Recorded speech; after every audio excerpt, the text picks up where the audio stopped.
Good evening, everybody. Welcome to another Friday Night Live of Hear Me Now Ministries. We are dedicated to building up the next generation of preachers.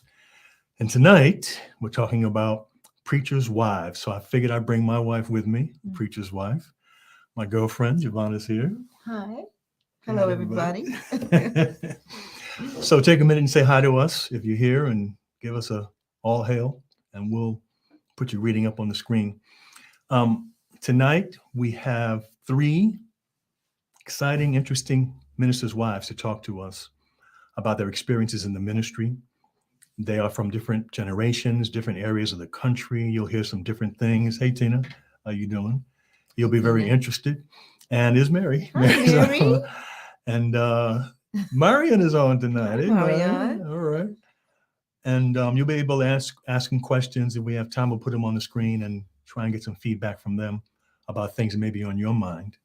Hi, Mr. Richard. Hey, he's always on the class.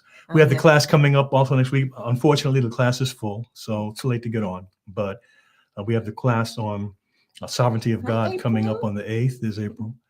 Nolet is here. We missed you last week. Nolet, good to see you back. Mm-hmm. Good to see you back. Hey, son, there's John. Paul's producing for us as usual. Mm-hmm. And as you can see, we're in a different studio tonight. We're not at home tonight. So, we got a little more fancy than we don't have all this at home. Right. This logo and stuff. That's out of our league. But we're in John and April's fancy we got studio. It tonight. Hi, Sherry's Sherry. Here. Hi, Sherry. Good to see you. Yeah. Okay. Anything you want to say before I bring the ladies on? No, I'm excited tonight about what we're going to talk about. There's so many exciting things that happen in ministries, especially for the wives. I think we often don't realize how much the wives are going through. We have a lot of fun, but we have a lot of challenges as well. So we've got three ladies that I think are going to shed some real good, interesting light on pastors' wives and the ministry. So welcome, everybody. Welcome, Gwen. It's good to see you. Hi. She said hi to you, too. Hi, Gwen. And she spelled your name right. I wonder if she copied it off the screen or not. I'm sure she did. How you say sure she did? She might know the spelling of your name. See, she got your name spelled right. Okay. Hey, good. Gwen. Mm-hmm. All right. Hi, Terry. Hi, Terry. Yeah, hi, Terry. Boy, I haven't seen her in years. Wow. Terry, it's good to see you. It's been a long time. Are you still in Dallas, Terry? Last time I saw you were living in Dallas, Texas. Yeah. Are you still there? I wonder. She'll come back. Mm-hmm. Paul went away. I'm asking Terry if she's still in Dallas, Paul. Hi, Josephine. Joe's there. Now, see, Josephine never comes. She's here because you're here. Don't say that. She's here because you're here. I told him last week you'd be here, and so Joe decided to come. Terry, she's still in Dallas. Yes. You're still in Dallas. Okay. Great. Josephine's here because she wants to be here. Yeah. She heard you were going to be here, and so she came. That's okay. I'm not jealous. Here because of Giovanna, and that's great. Mm-hmm. I tell you what, the last time you were here, some people asked me, when are you going to be here next? And different people. Oh, really? Yeah. Okay. When are you having Giovanna again? When's Giovanna coming back? Anyway. I'm here every week, by the way. I'm here every Sabbath, but on my TV.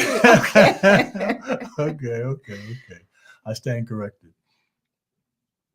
Usually pass Auntie Joe. Bedtime. Exactly. She's up late tonight. Me too. I go to bed really early because of Giovanna.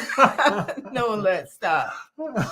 No, I'm usually, Ron is there tonight.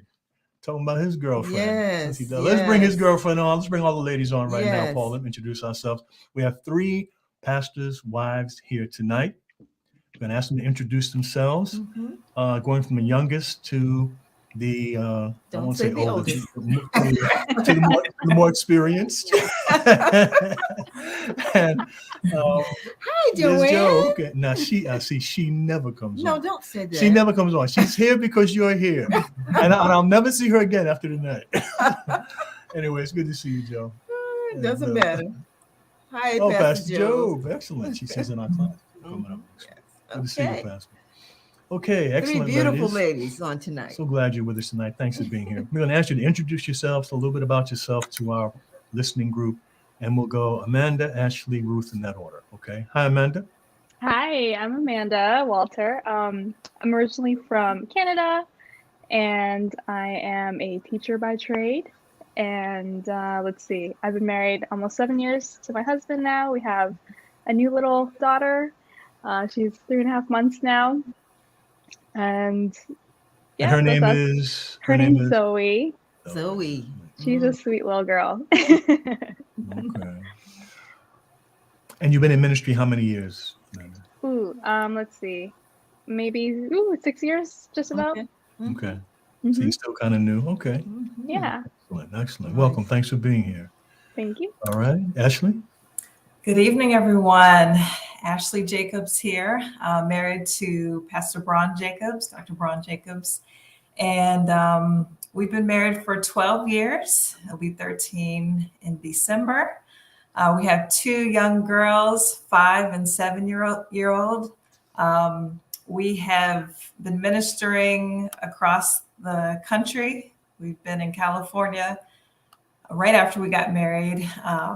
Moved from Georgia to California. Then we've been in the DC area, and we are currently in Missouri. My husband is in school in the University of Missouri, and he is pastoring the Salt City SDA Church, and he's also, again, in school working on his PhD. So happy to be here this evening. Mhm. And what are your girls' names, Ashley? Alana is 7 and Aaliyah is 5. So Alana Okay. and Aaliyah. Very good. Excellent. Hi, Ruth. Hi, hello everyone. Nice to be here. And my name is Ruth Mendinghall. And well, I was from Atlanta, Georgia. That's where I was born. But my family moved to New Jersey when I was I think I was a year old. Mhm. So New Jersey was my home. And I'm a teacher. I'm a retired teacher. And my husband, we have been in the work, I guess, more than 40 years. Mhm. And so we've been in Atlanta for quite a long time. About 36 years we've been here. So I have 2 daughters, Kimberly and April Nixon and Kimberly Kale. Mhm. And the Nixons and I, we share grandchildren. Yes. That's true. Yes, we do. So I have 4, but I share 2 of them with them. Mhm. And I guess that's it about me. And I'm just realizing there are only daughters here. Nobody has any sons. All these ladies Oh, have daughters. wow. Oh, That's true. So Yeah. we'll have to talk about that at some point, Mhm. raising girls in the church. Hi, Rose. Hi, Rosie. Rose. All right. Mhm. You remember who from me, Gwen? I guess you're talking about us from Boston, I from Brea, guess, Boston. yeah. Yeah. Mhm. So thanks for introducing yourselves. You're very interesting ladies, all 3 of you. Why don't you start? Let's start by asking you, and anybody can start by answering this. As you think about your life in the ministry as a pastor's wife, how would you describe it? In fact, let's ask a question this way. What would you say is one of the high points? What would you say is one of the challenges that you've experienced so far as a pastor's wife? Anybody can jump in. Yeah. I'll go first. I think one of the highest points for me, honestly, is our journey. We've been able to move and live different places in the country, and that's been a blessing, honestly. I've really enjoyed meeting people from, again, the West Coast, the East, South. That's really, really been great for me. So again, some people, again, everyone's experience has been different or is different. Some stay a little more regional to a certain area, but I've definitely enjoyed that aspect of our story. And then the low, I'd almost say it's the same answer, if you will. So the advantage of moving, but that's the downside. You're always moving. So it's hard to kind of establish roots. And now having children, it really gets interesting with establishing friendships for them. So that's been the downside as well. Mhm. Now, Ashley, I don't know if you mentioned what your profession is, and did you also tell us that you're at home right now? Yes, I did fail to share that. I'm a physical therapist by training. I am currently at home doing I have my teacher hat on. I homeschool my 2 girls, and it is a joy. It's a challenge, but I really appreciate this chapter most days. Most days. Okay, Okay. excellent. Okay, Well, excellent. I would say the high point is that, and I guess this is different from most ministers' wives.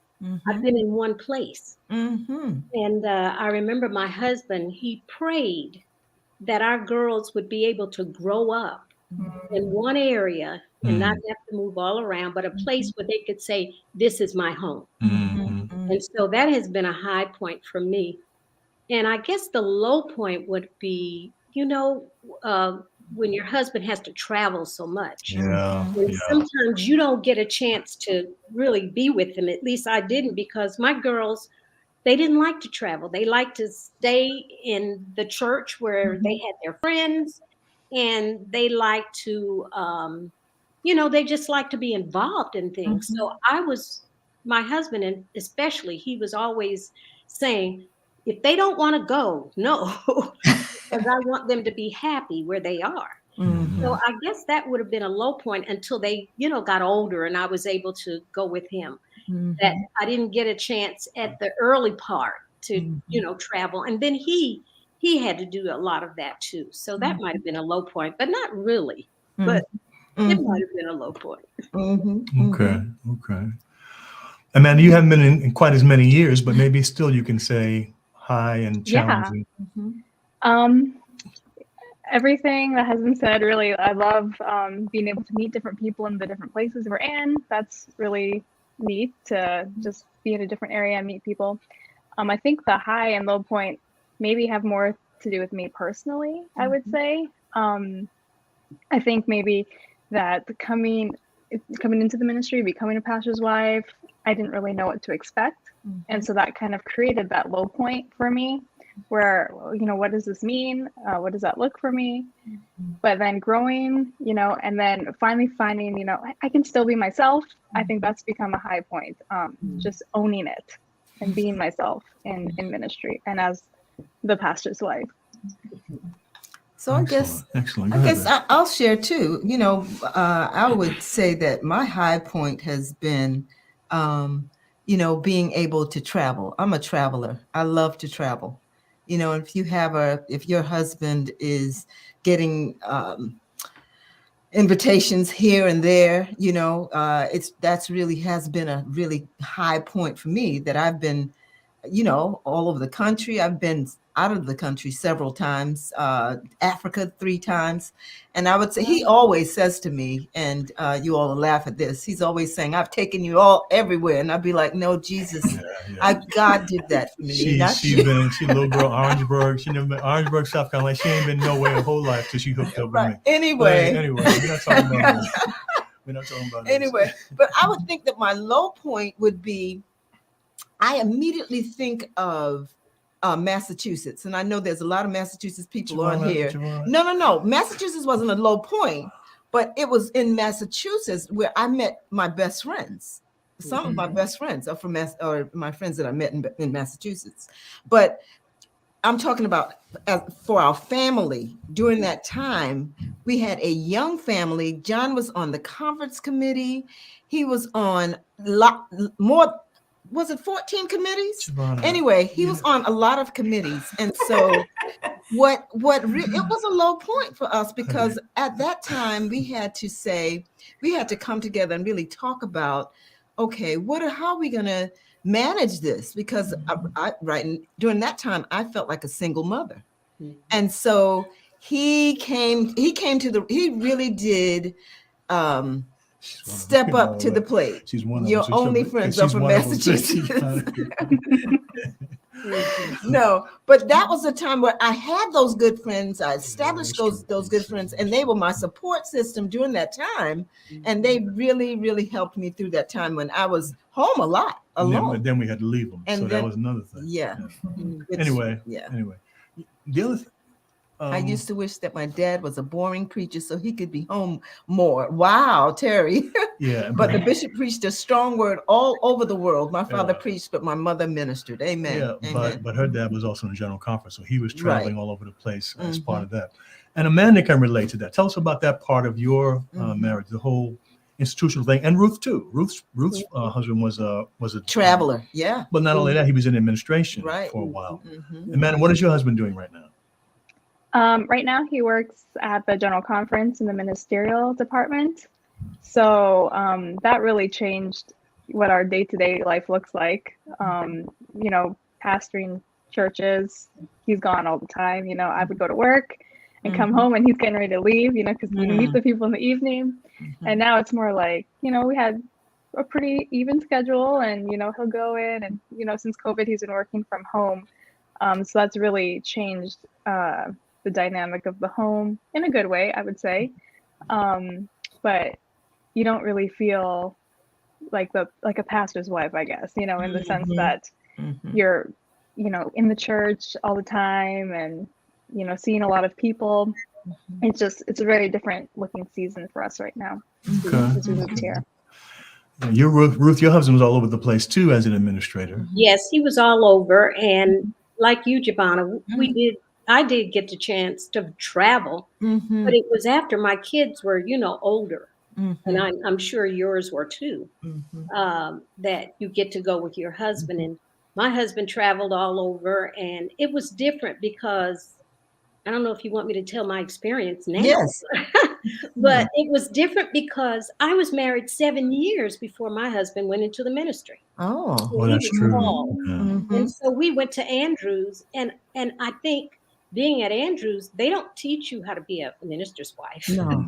I mean, they don't even have a class where you can say, okay, come in. You may expect this, you may expect that. So, living there, we were just with all of our friends, just each Sabbath having potlucks and having a good time. And then after you leave, you're thrown into a church. And you're saying, oh my goodness, now here I am. So, but I have to say this about the first church that we had, which was Athens. Those people were so nice. And like you, Giovanna, I met some wonderful friends there. And so I don't know what they expected. I'm not sure if they expected me they didn't expect me just to be up and moving, as far as the church was concerned and being a part of different organizations. But because I had small children. My daughter was born there. April was born in Athens, and Kim was maybe about 5 years old. So I had my family to think about, and but the people in Athens were just so nice to me. And I don't think that they really expected me to, I'm sure there were some who expected me to do certain things, but I just enjoyed my stay there. And then we were only in the church for 5 years. Right. And then you went to the office, you say? And then went to the office. But in that church, I remember my husband, he had 3 churches. Wow. He had Athens and Covington and Lawrenceville. And he would be at every church every Sabbath. Wow. He wanted those members to see him every Sabbath. So in Sabbath school, he would run to Lawrenceville or Covington. Then he would come back to Athens. He would preach there. And then the afternoon, we would go to another church. So we were all around. Wow. Sabbath. But my girls went to bed at 7:30. Wow. They didn't deviate. And we didn't deviate. So we were home by the time it was for them to go to bed. So you were church hopping with him, going to all these different churches every week. Well, what we would do, and when he went to Sabbath school to preach, we didn't go there. Okay. He would come back to the main church, and that's after he preached there. That's real. Then we would all go to the other church. Well, Wow. they got to see the family, Mhm. and Right, they got right, to right. see all of us, and You know they want to those do it. people in those churches Mhm. they were very kind. They Mhm. were very kind, and they were understanding, and they just loved on us. Mhm. And I can say this to my two young ladies here, is that you just be yourself. Yes. You just be yourself, your loving self. Mhm. Mhm. And so they loved us. My Mhm. husband, he was friendly, he was outgoing, and they loved him and they loved me. And so they loved on us. Mhm. And because we were young and had little kids, the older members would kind of take up for us and take us in, Mhm. feed us, and that kind of thing. So it was good. Mhm. And That's good. So you had a good then start in the ministry. You had a real we good start. really had a good start in the ministry. You haven't- Yes. And then we went to the Mhm. administration. Right, Mhm. That was different. It was different because now you don't really have a church. I right. mean, you can join a church and say that's there, but Mhm. as a minister's wife, Mhm. you don't have one. But I Mhm. think this being in that one church helped to because they wanted you to work. Mhm. They wanted you to give you jobs and Mhm. responsibilities. Mhm. And then I was teaching. I was Mhm. teaching in the Adventist school there, and of course, I was teaching some of their children. Mhm. Right. So So they that better not was mess with you. something too. Yeah. That was something too. But Mhm. one thing about the administration is that being my husband he was in so many departments before he Mhm. became president, Mhm. and I think sometimes that can be hard. Mhm. That can be very difficult Mhm. because the decisions that he would have to make. Mhm. Mhm. And sometimes our colleagues would think you were a part of that. Mhm. Right. Really? So there were some times when people with who you loved or maybe who you were speaking to didn't speak to you anymore Mhm. because maybe their husband was placed someplace they didn't want to be. Mhm. So Mhm. Mhm. that kind of thing was hard too. Mhm. And then my husband was the superintendent of schools. Mhm. He was the Youth youth director. director. Right. He was Mhm. youth director. He was Mhm. secretary of the conference, and then he became president of the conference. But uh, it was good. It was all good though. In some instances, I think the hardest part might have been Yes. that when you're having to work with your colleagues, and Yeah.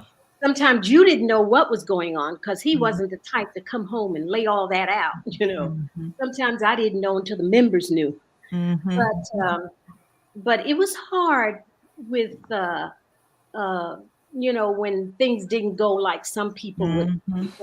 want them to go, and you're Mhm. Mhm. in that husband, you're Mhm. related to him, Mhm. and Now, so Yeah. uh, I now, think that Ruth touched on two things I want to ask the Yes. other Mhm. ladies about. One of them was she talked about how members react when Mhm. your husband does something they don't like, but Mhm. also she touched on the children, raising the Right. children, and how the members Mhm. relate to you as Mhm. your children, how they relate to you as a mom. Give us your thoughts on that, Ashley. Mhm. My experience so far has been good. I imagine that the older they get, the more challenging it may become. I'm not I sure, think but you're right on that.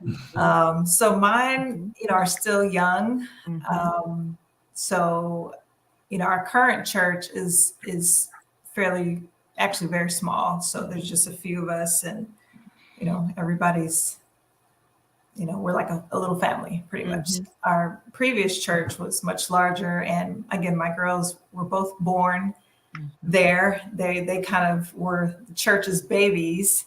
Um, but it was a blessing, honestly. We didn't have um, we had relatives around the area in the DC area, but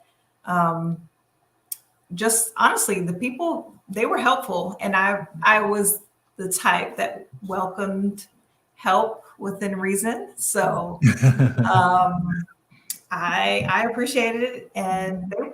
I've always had, for the most part, people have been helpful and respectful of me and my boundaries. I enjoy pouring into people. Um, had the opportunity to kind of create spaces for us to get to know each other better. Because especially in larger churches, sometimes you lose that intimacy. So creating those spaces was helpful to really get to know people and them to get to know you better. So I felt fairly comfortable and honestly grateful for the help when the children were very little.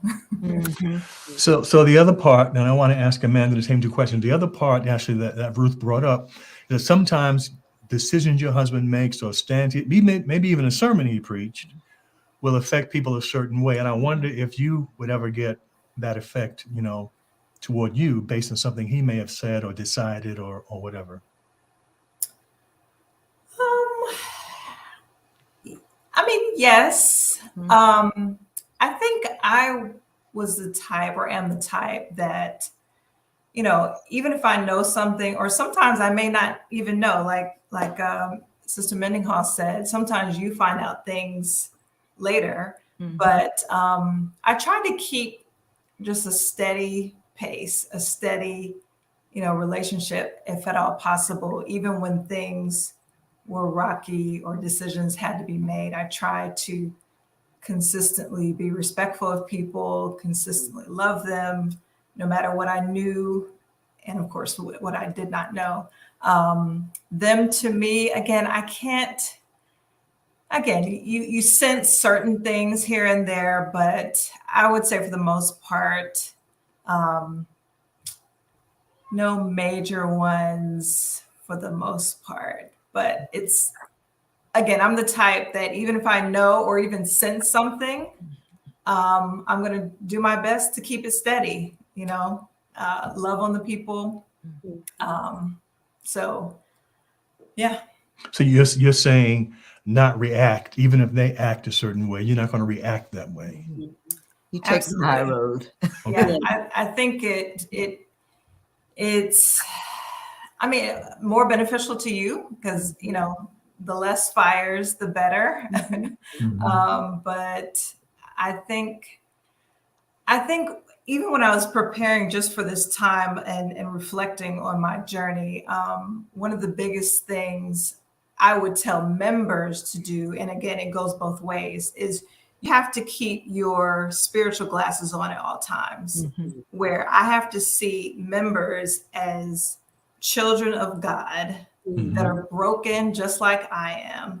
And I'm asking them to do the same thing. You come, you keep your spiritual glasses on. Please see me as a broken human being who is on this journey together. So if we can do that, that goes a long way. Definitely. Very good. Very good. What do you say, Amanda? I think Ashley hit the nail right on the head when it comes to dealing with others and any conflicts that might be between them and your husband and not you. That's a tricky spot. And I have an unpopular opinion, maybe, but it's really none of my business a lot of the time. And some people want to drag you into that, and you just kind of have to I go to my job, and my husband is not involved there, and this is kind of separate. But yeah, really, Ashley hit the nail on the head. We just have to love everybody, love the people, no matter what, and there will probably be situations that arise that are, very tense. And you just have to keep loving them, and that's just how it is. I'm sorry, go ahead. No, go ahead. Have you ever felt you had to defend your husband? Somebody attacked him, somebody behind his back or whatever. Have you ever been in that position? Okay, so I made the mistake of being on the board one year. Just don't do that. And there were some situations where sometimes I wanted to step in and say something, but I really had to hold back, just in a professional manner, and just But that's a really good question. Outside of that, there hasn't been any issues. A lot of the times I get a lot of the love for him. If they can't catch him, they're like, "Oh, tell the pastor we loved his sermon," or "Tell him he really blessed me on Wednesday when he came by." So those kinds of things, I was happy to receive. But just don't join the board. What about you, Ruth? Anybody ever attack Bernard? You feel like you had to stand up for him or defend him? Well, I'm sure there were times, but I never, I tried, as Ashley said, to just love them. Yeah. And a lot of times you would know that this person was just so hard or inconsiderate, but yet you have to take the high road and just be kind. I think the kindness and the love that you show them helps so much because it will just soften them. So I've never taken a stand where I had to go in and say something. Oh, no, I would never do that. And but there were times that you say, yes, you would like to. Yep. You would just like to, but you don't. Yes. Because that's not the best thing for him or for you.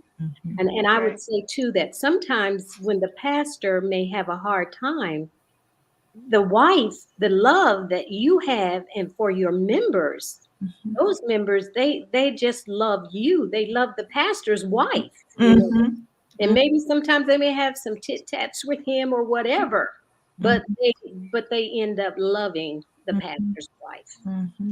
Yeah, I can't remember any time actually where I've had to I've had to defend my children. Yes. Now, but I know John can really take care of himself, but I have never had members to outwardly bash him in front of me. No. Never. And if they did, I can imagine me just looking at them and saying, you must be having a bad day, or I'm just going to go over here now, because you are, I don't even know, I could just think that, I think that God has blessed most pastors' wives, I think, with being very in tune with how to respond to negative comments, negative behaviors. And I think about some of the really older pastors' wives, and Sister Barron was one of them actually, who was very good at smiling in spite of, you know what I mean? And I said that because Terry's on here, because I remember her for that. And I remember other pastors' wives who were older than me. Some are deceased now, but how they handled Sister Margaret Humphrey, the way she handled members, I was amazed at, and people were mean to her husband sometimes. And she would say, now, Giovanna, because she was my mentor, she would always she would say, don't even stoop low to them. Like Ruth said, take the high road. She didn't use those words. She would say, don't even go there. You have, she would remind me, you have small children, put your energy there. Don't put your energy in these crazy, because every church we've had always had a few crazies. Now you have to admit, always have a few crazies that you have to deal with. But anyway, we won't go there. That benefit you attract crazies, right? Oh, April says she's been tempted to go off on some folks, but I never have. Yeah, you're tempted. Always just tempted. Oh, Don't do it. Yeah, Always temptation. There you go. Auntie, I do not have the self-control to be a pastor's wife. My mouth and my face still need work. Yeah, you have to grit and bear it sometimes and smile through the hard times. And the thing, Ruth didn't marry a minister. That's the thing. Right. Her husband became a minister afterward. Right. She didn't know what she was getting into. No, I didn't know what I was getting into. I did. I went in. I dove right in. Yeah. I didn't know what I was getting into, but I was getting married for the first time. I was happy about that. Pastor's wife, never even occurred to me that I was going to be a pastor's wife and what that would entail. I never even thought about it before I got married, honestly. And once I once I got in it, I was like, Lord have mercy. What have I done? No, but it was early on. It's hard. It's hard. Now, Ashley, have you ever been in a position where you feel like you had to defend Bron? I think you. I don't think so. I've been in a position where I've, desired to, I would say yes, but again, those glasses are everything to see past circumstances and people and to view them as children of God. And I will say this too, when you have those moments, or even any other bump in the road that comes up as a family or as a couple, I think what it does is it brings us closer as we talk through things, as we analyze situations, as we just navigate different situations. So I say that because nobody wants a bad thing or a hiccup or whatever you want to describe it as, but as we know, challenges help us to grow. Challenges make us closer if we allow it to as a couple. And I think as we've navigated things in our journey, it has brought us closer to each other as we share and as we grow. And so let me read something to you all. I want you to respond to it. And Giovanna I want to make sure you get your question at the end, babe. But there's a book written by a pastor's wife called Minister's Wife, Person or Position. And in it, she describes 3 basic groups to which ministers' wives belong. The first one she calls detached. The second, background supporter. And the third she calls active participant. By detached, she means the wife does not perceive herself to be an important part of her husband's ministry. She's married to the man, not his job. That's her view. Background supporter, just like it sounds, part of the ministry, but she prefers to work in the background, not be seen, not be involved in decision making. And then somebody knows this book, I guess Terry knows it. And the third one, active participant, actively involved in her husband's ministry. She has found her own niche in the ministry. She may serve on the board. She has an office in the church. I was reading the book. Part of it, she said sometimes when the husband's away, people will come to her like she's the second pastor. She's just in it. Where do you see yourself in that makeup, if any of those 3? How would you look at that, and where do you see yourself fitting in? And maybe you fit in different places, in different spots, in different places where you've been. I'm just curious about that. How you think about that? Whether you think it's true to your experience. Why don't you start, Ruth? Well, I guess in some sense, I guess number 2 and number 3, where you're, I think you're part of the church. You're a part of your husband's ministry. He wants you to be a part of his ministry. He wants you there. And I think maybe because, I would sing for him for his efforts.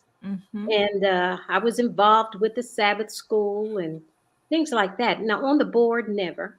I took your advice. No. And but as far as being in the background, I guess I was in the background too, because I had my own ministry, and that was education. And so that was a big part of what I was doing. But yet I think that I was also a part of his ministry in helping and working and doing whatever. When he was youth director, I was right there at junior camp, every junior camp. I was the nurse. I was the banker. I was the mother who the little kids cried to when they wanted to go home.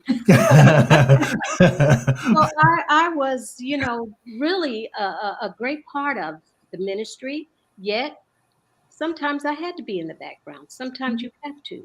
And yet I was, in the church. I did things in the church that I felt like I wanted to do. I didn't let people push things on me, because Mhm. that's another thing, that you Yeah. don't want people to give you jobs that you really don't think you want to do, Mhm. or Mm.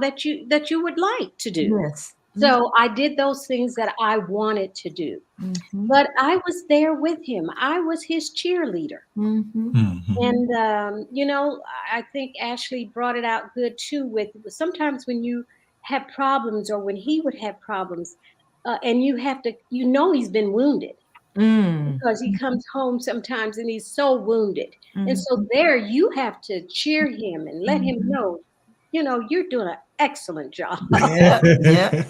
You Mhm. are the best. Yes. But and this helps with the relationship also.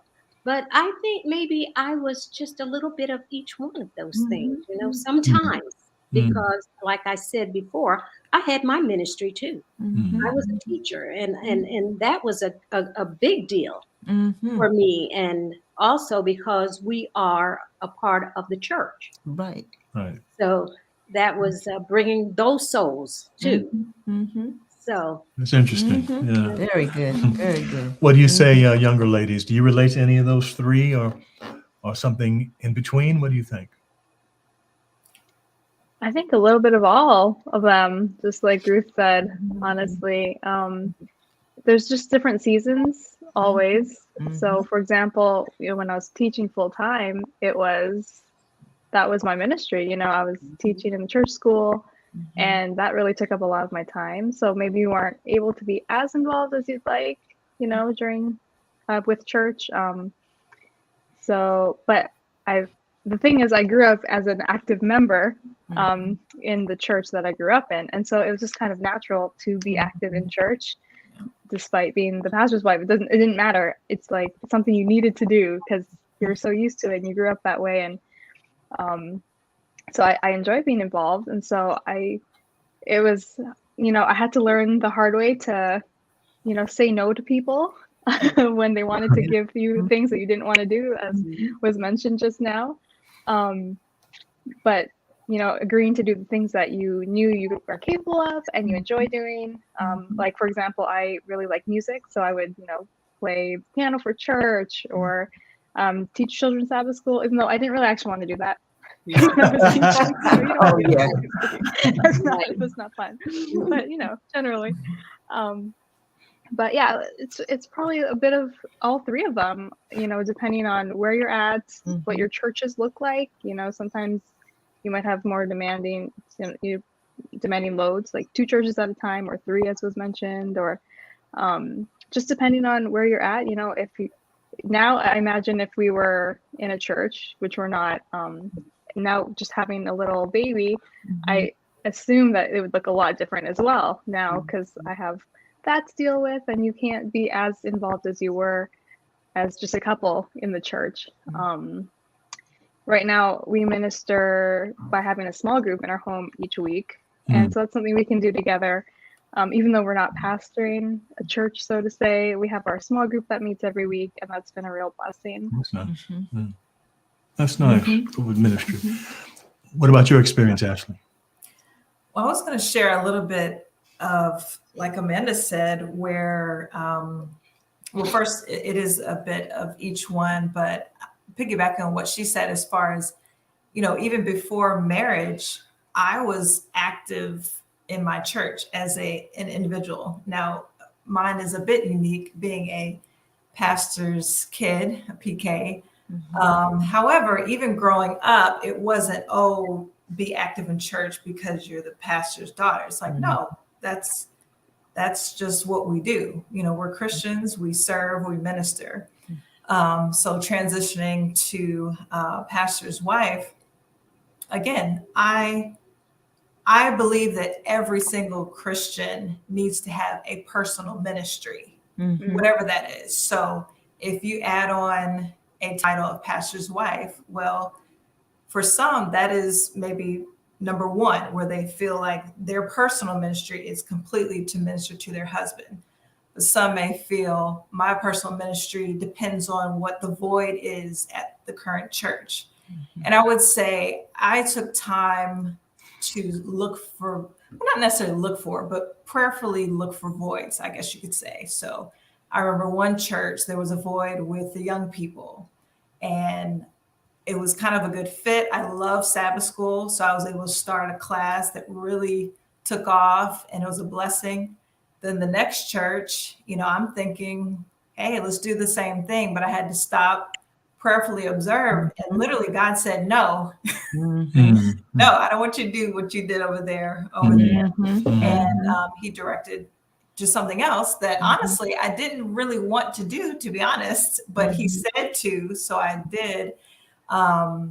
So, I think it depends on the church, but I think all of us at the end of the day have the major responsibility of serving and loving on our husbands. I think that's, first. And if things start to fall off, then, you kind of have to tighten up again and say, okay, what's my number one responsibility? But it has changed, church to church.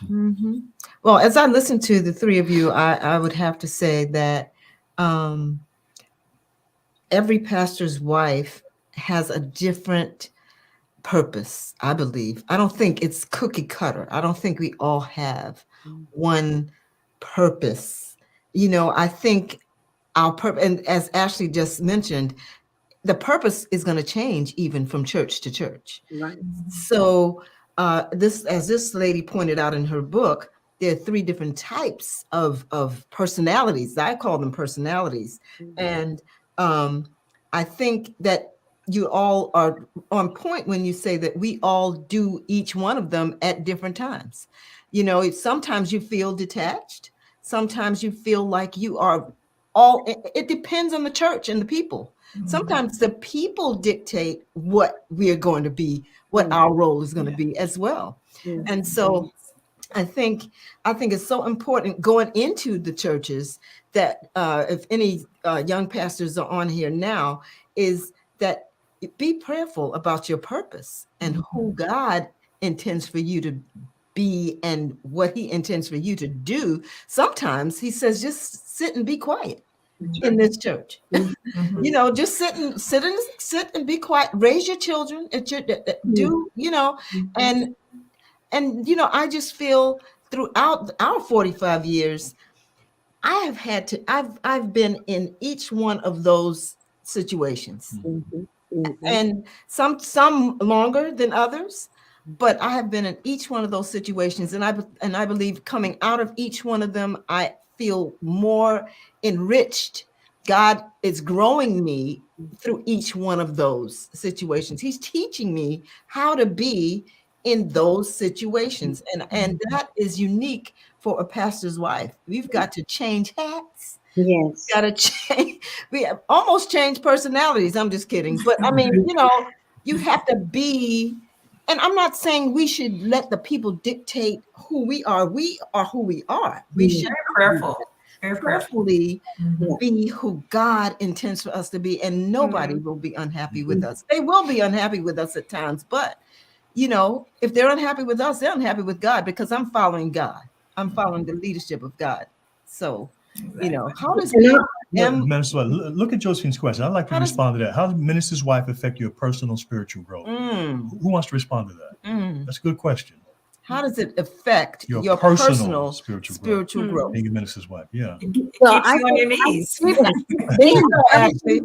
It keeps you praying, and you have to have a spiritual life. Yes. You have to have a spiritual life yourself. And and so I'm there, you're on your knees. And one thing I wanted to say too, what you were saying, Giovanna, is that some places you go, they don't want you to do anything. They don't. They want you, and you have to realize that. Yes. And you have to sit there and just, because a lot of times they want to wait on you. Yes. And I've been in some churches where they didn't want me to do anything. They wanted me to just be there and love on them. Yep. And so, amen. Is it possible for a pastor's wife to be too involved, you think? I think so. Yes, absolutely. Yes. What would that look like? What would that look like? I've seen where pastors' wives are too involved. Mm-hmm. And it's almost as if they're taking over Mm. the pastorate. Yes. Mm. They're called the assistant The pastor. assistant pastor, yes. That's And not a compliment. no, that isn't. So sometimes you can be too much. Mm-hmm. And so you have to know where you You fit. have to know. Yes. Yes, you have to know you Mm-hmm. and fit there. Mm-hmm. Yes, and you have to have a spiritual life. Yes. You have to have a daily walk with the Lord Mm-hmm. and prayer, Mm-hmm. praying that, sometimes that you will get through this. Mm-hmm. I just thought I would bring out this one experience that I did have when I think we were rebels. Was talking to one of my friends. You were rebels? Yes, at this weekend or this week. And she was saying that now we are the older pastors' wives Mm-hmm. who we met when we came into the ministry. Mm-hmm. And they were the older ladies, and we were the rebels because we did things that people didn't think that we should do. And one incident was wearing pants. The older ladies will kind of relate to this, but we, wearing pants at camp meeting. I was wearing pants at camp meeting because a lot of things I did not know. Mm-hmm.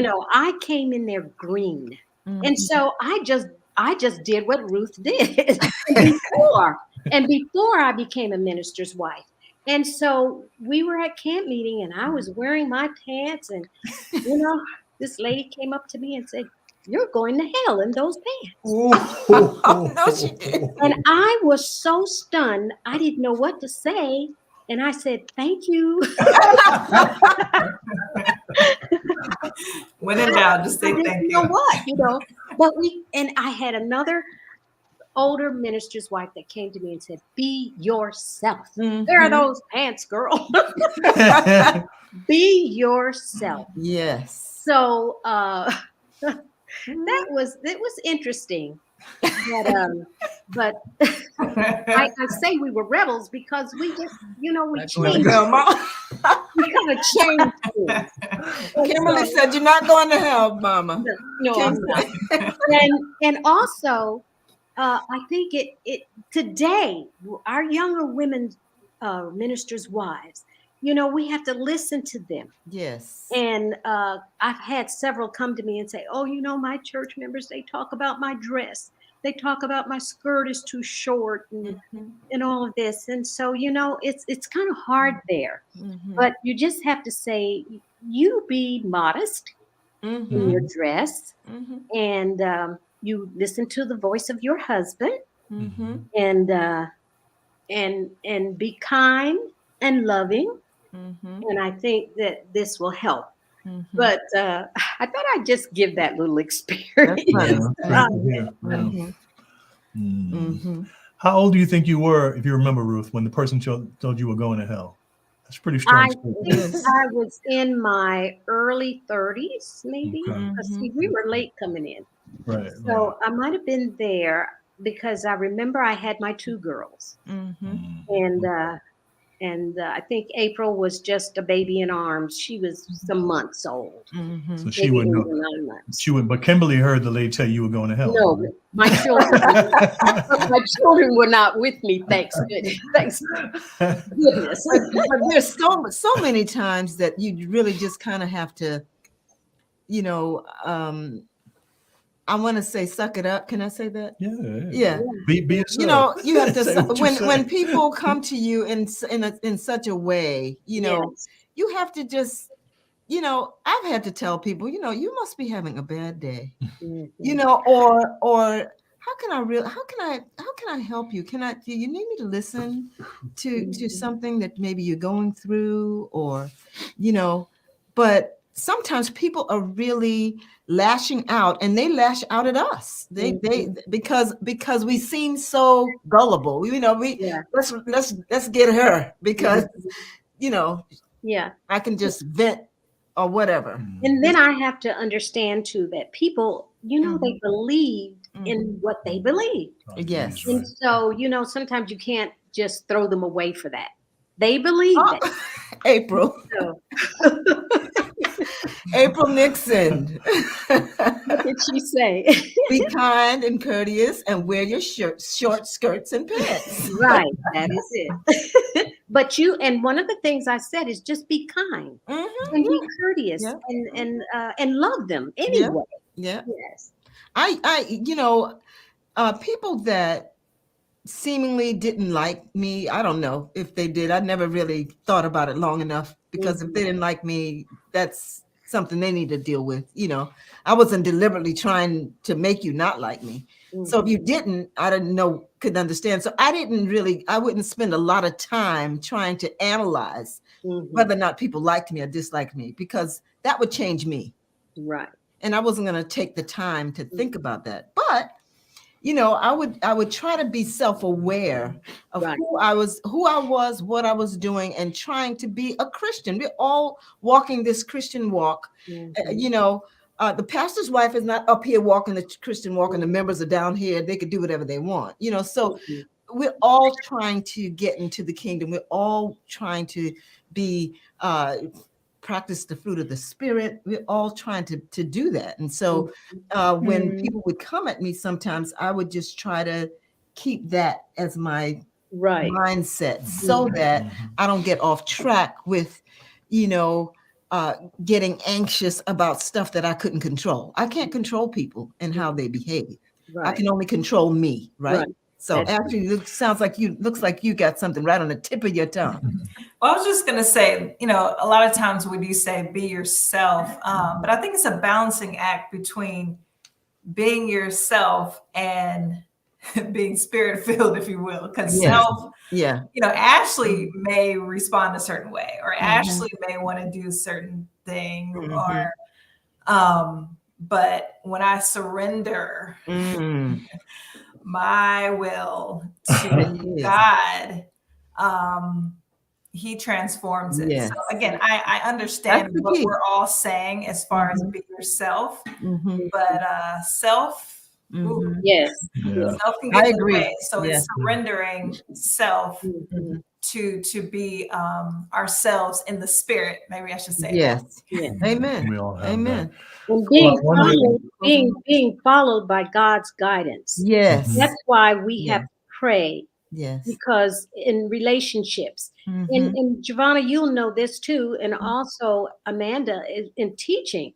We come with all kinds of children. Yeah. And all kind of parents. Yes. And you have to know how to deal with these people and in a loving way. Yes. Because being ugly or maybe out of ourselves, we don't end up in the right spirit.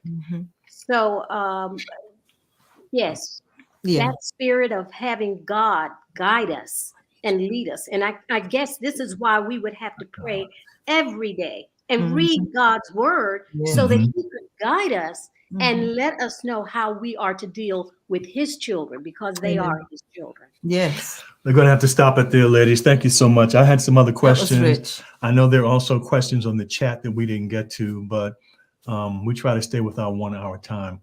This has been a rich experience. I'm so grateful to hear each of you be able to share. And it's interesting. One thing I'm noticing is how being a pastor's wife seems to give you real wisdom. All three of you have some really mature, wise points of view on how to interact with the body of Christ and to be a positive influence there. And the kind of self-denial and self-sacrifice that goes with that all of us can learn from as Christians, not whether or not we're clergy wives. So thank you, all three of you. Thank your husbands for letting us borrow you for a little while. And that's the prettiest one right there. No, you Honey, said this thing. All right. Hey, I'm going to let you go. I'm going to have a closing remark to everybody who's watching. I'm going to let you ladies go. And just with our thanks, I really appreciate you very much. I hope we can call on you again sometime. And give our love to your husbands, your children as well. And God bless you. Be with you. Thank you so much. Bye-bye. Love you all. Bye-bye.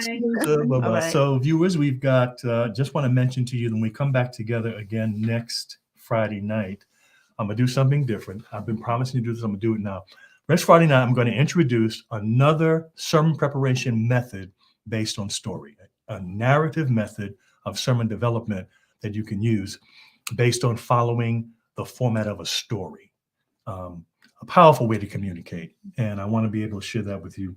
And then, of course, on the 8th, we have our class, Jessica. which is already who? Jessica. Oh, Jessica Peretti. oh, Jessica ahead. Peretti was there. Uh-huh, Jessica. On the 8th, we have our class, which is already There full. she But I want to say, Mhm. Jessica, Mhm. I want to say to the students who are enrolled in the class for the 8th, 7:30 Central Time, remember to come early. Make sure your cameras are on Hannah. so we can have a very profitable and experience together. Mhm. It's Gwen Mapp. Yeah, We hi, haven't Gwen. seen her since DC. Hey, Gwen. Amen. Well, so Mhm. glad to have you all here. Mhm. That was interesting, wasn't it, son? Mhm. Loved every Yeah. minute of it. It went by fast. It really Mhm. wasn't long enough. But in any case, maybe we'll come back to some of those themes at another Yes. time. We didn't touch the surface. We There's so didn't, much We more. didn't scratch the surface. But what we talked about was very good. Very Mhm. worthwhile. Mhm. Yeah. Thanks, baby. Oh, Thanks, I everybody. had a good time. Thanks for being with us. We will see you. Maybe he'll let next me week. back on the show another time. Yeah, I'll think about it. Next week. Next week at the same time. Until then, God be with you. Thank you very much. Bye.